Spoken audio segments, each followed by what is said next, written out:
হে আমার বান্দারা, এই যে দুনিয়ার জীবনে তোমরা যত কিছুর প্রতি আকর্ষণ বোধ করো, আগ্রহ,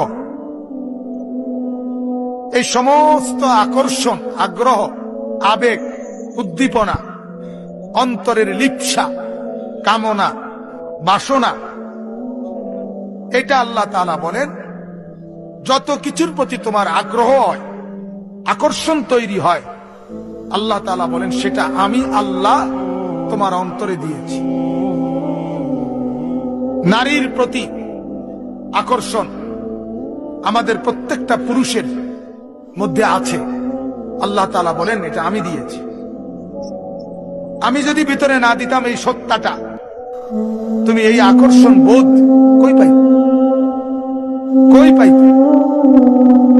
পাহাড় দেখলে, নদী দেখলে, মাটি দেখলে, বালু দেখলে, ইট বালু আর সিমেন্ট দেখলে তোমার ওই আকর্ষণ হয় না নারী দেখলে যা হয়। কেন এটা হয়? এটা ভিতরে আসলো কোত্থেকে? যদি আমি এটা না দিতাম তো তুমি পেতে কোথায়?